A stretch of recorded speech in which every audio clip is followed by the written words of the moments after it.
Everybody in this zone is now scheduled for a deep scan. A skyship carrying 4,096 deep scanners is en route. It will arrive in 15 hours and 42 minutes approximately. The 4096 connection and what we found. Yes.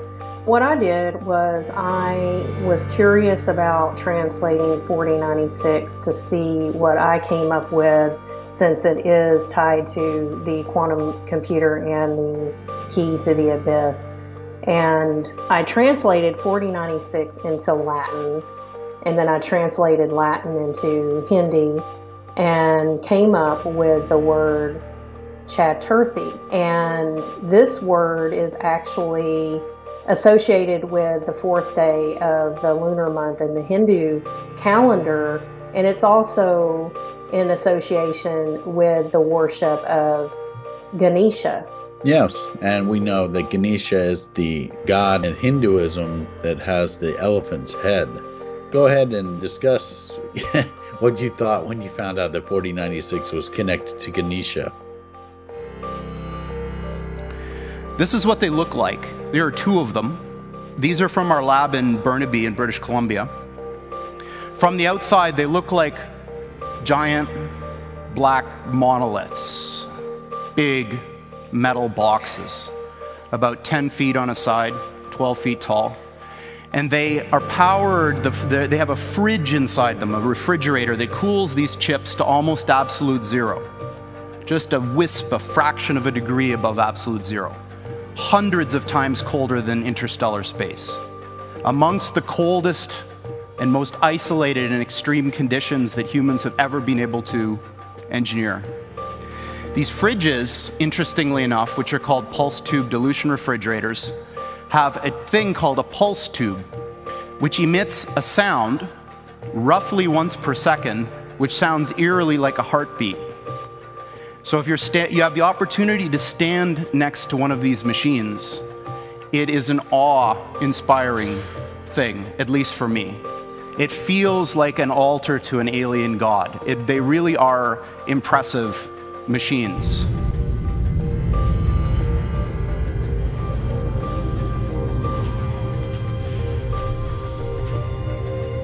It's breathing. The mediator gave it to me. All the zone chiefs kept them. It contains a promise, pledge from the robots.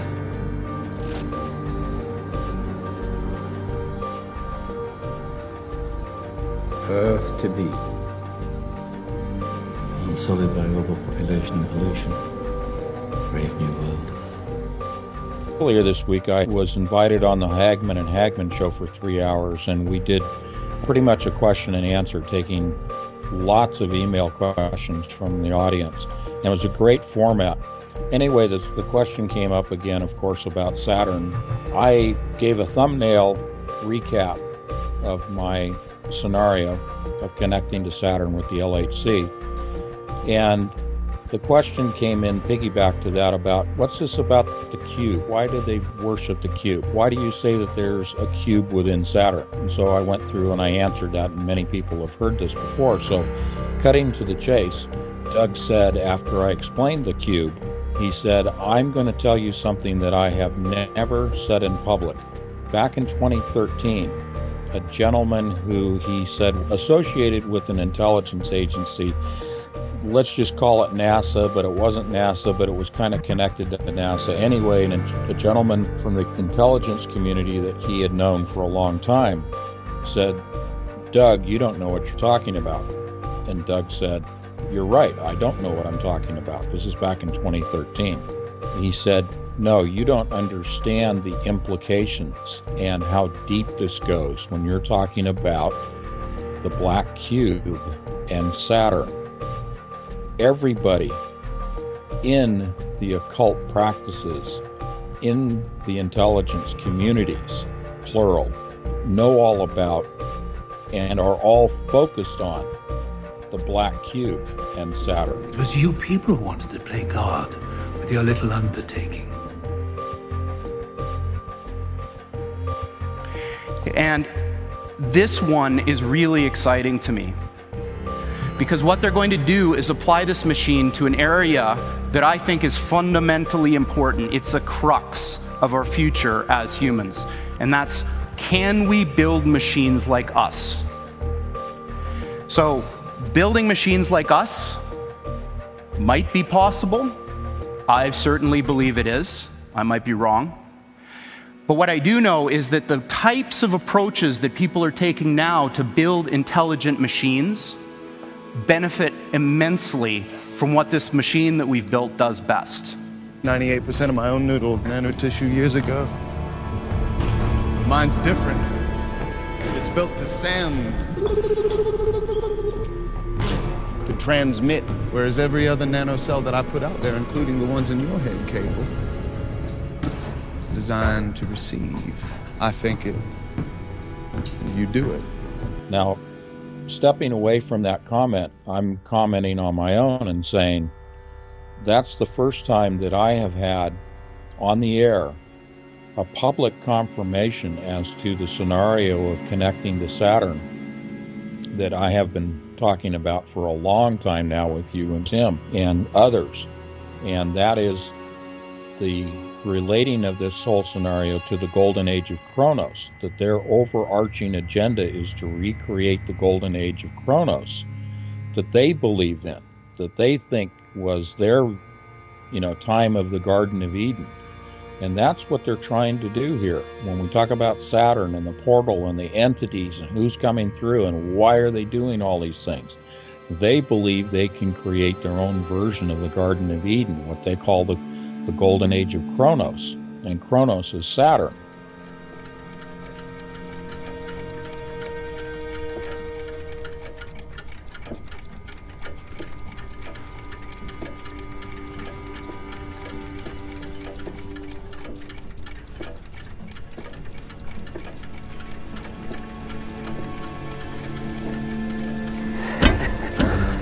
Man out of time.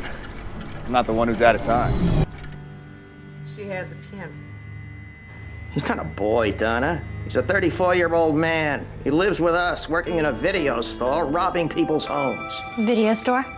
Saturn Video on La Brea. Divine light they talk about. What is divine light? Aziz light! Much better. Thank you, Aziz. There appeared among us 3 rebel elements, what you would call on Earth criminals. Criminals? My kind of people.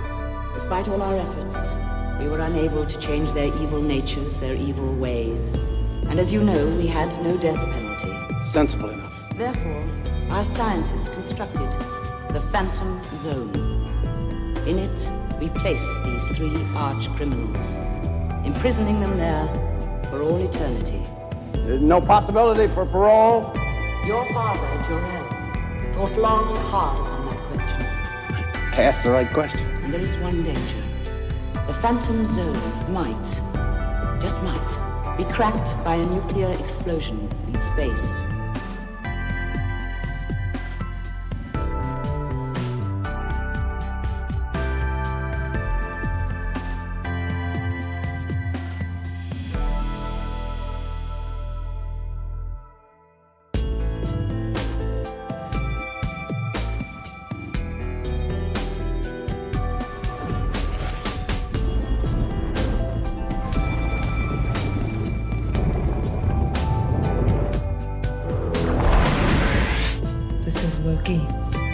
This is monsters and magic and nothing we were ever trained for. Neil. But I'm going to give you a roundabout way of understanding this. Imagine that there really are parallel universes out there, and now imagine you have 2 that are exactly identical in every respect, all the way out to the horizon as far as we can see, down to the last little atomic detail of every single thing, with only one difference. And that's the value of a little thing called a qubit on this chip, which is a contraction of quantum bit. Well, one might say that you have an exact mirror image which suddenly is shattered, and there's a new reality. And therein lies the opportunity and the mystery. What else? What new? What now? Interesting, when Anthony was talking about the cube, it also is the capstone, and it is also the cosmic egg. The Ganesha is worshipped as the past, present, and future cosmic egg. The Ganesha also represents Om, and we have explained before how the Om is in representation of Saturn, Venus, and Jupiter, the Trinity. This Trinity is also in representation of Semiramis, Nimrod, and Tammuz, and it also is in representation of the Capitoline triad of Jupiter, Juno, and Minerva, and it is also the triad of Amon, which is Zeus in Egypt, and Mut, which is Venus, and her son, which is Khonsu, the god of the moon, and also he represents Tammuz as well. If you want to speak to Om, you must go to a unit chapel. You know that. God, it's confusing. I mean, I'm Zoe, and the Avatar, and the robot. Like some kind of, three-parter Trinity.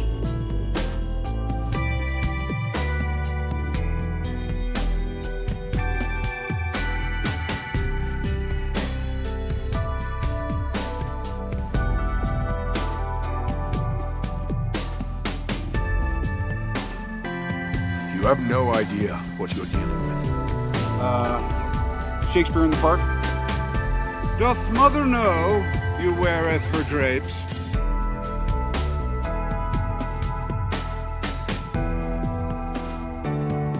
And that's not the only one. In fact, the one I'm going to come back to and talk to in the context of the story that I'm wrapping this in was recently installed at NASA.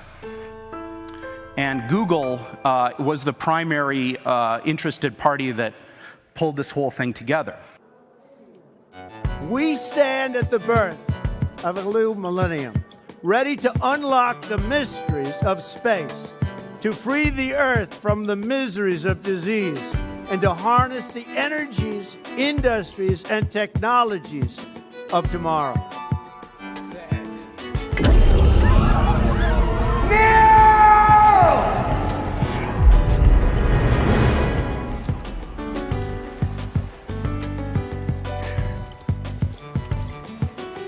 Is not this simpler? Is this not your natural state? It's the unspoken truth of humanity that you crave subjugation. I see you are practiced in worshipping things that fly. Rise before Zod.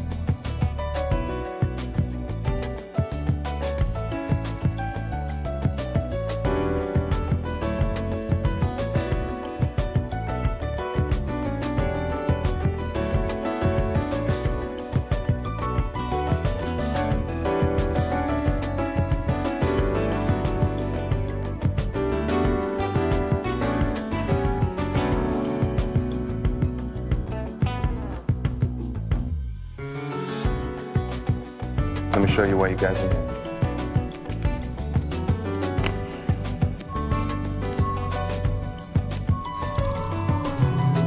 These are images of archaeological digs from all over the earth. That's Egyptian, Mayan, Sumerian, Babylonian.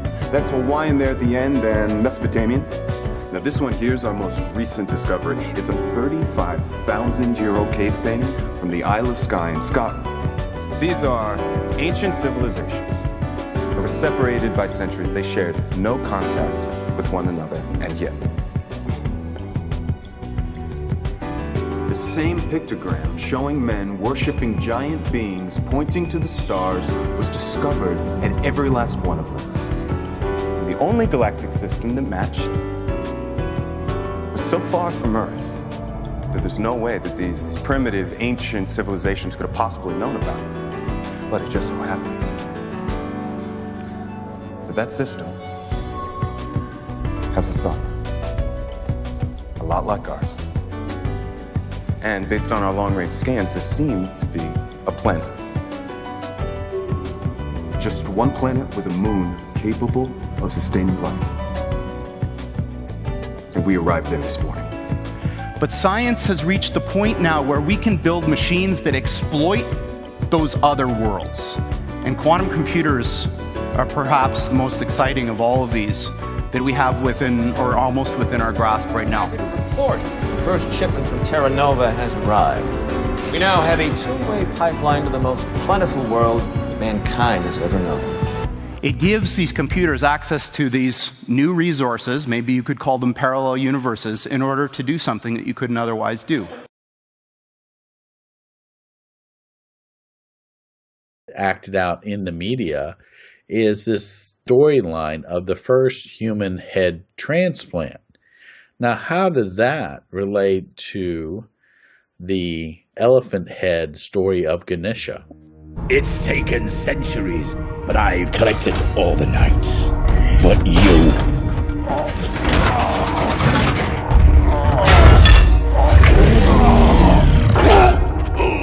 The creators want to sweep their chessboard clean. I'm slave to no one. All this species mixing with species. It upsets the cosmic balance. The creators, they don't like it. So this is the Hindu story. Ganesha is Shiva's son, so to speak. We know that Tammuz was the resurrected Nimrod, and we know that Horus was the resurrected Osiris. So it's all in the same lines, it's just different languages, but they're all the same gods that are connected. Interestingly, Shiva came to meet Parvati, and she was telling her son to guard her, and the Shiva came and cut off his head. So Parvati wanted him to restore his head to life. Shiva did a head transplant and attached the head of the elephant to the torso. Parvati wanted him to make him the face of an elephant.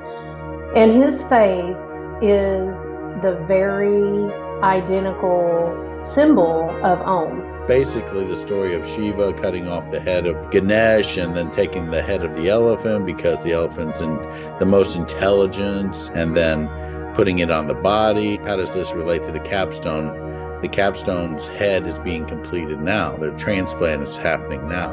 If we can connect the head transplant to the body. Right. And this has to do with consciousness also, because when we look at all of these cartoons and stuff, and we look at this one cartoon, Hey Arnold, and you see the guy with a pyramid on his head with the third eye, and we see this in cartoons with it over their bed, and people wearing the Pope's hat and a triangle on their forehead. We see all the celebrities, and it's all over the place. The Eye of Horus and the third eye. And this is actually representation of the Ganesh. He is the cosmic egg. The cosmic egg represents the capstone. This has everything to do with the Lord of Jubilees, which the Vatican called the Jubilees that ends November 20th, in which Jupiter will go in the womb November 20th in Virgo, and that is the last day. Right, so we have a ritual being performed here through this beheading ritual that we're seeing, that it's another symbolism of the Ganesh head transplant aspect, which is the placing the capstone on top of the body. How do you think KSI built those bots in the first place, They had a whole mess of dead Decepticon heads, and they were downloading their minds. And I was in charge of autopsy duty. No union, no benefits, no nothing. They hooked me up to Megatron, and that mind wasn't as dead as they thought. He fed him the science and specs. Also, they could build him a brand new body. A point in space where they overlap. And when you increase the number of these devices, every time you add one of these qubits, you double the number of these parallel universes that you have access to. Until such time when you get to a chip like this, which is about 500 of these bits, you have something like 2 to the 500th power of these guys living in that chip. So the way I think about it is that the shadows of these parallel worlds overlap with ours. And if we're smart enough, we can dive into them and grab their resources and pull them back into ours. Now we know everything about transformers. And now at long last, we can build them ourselves. And we can build them better.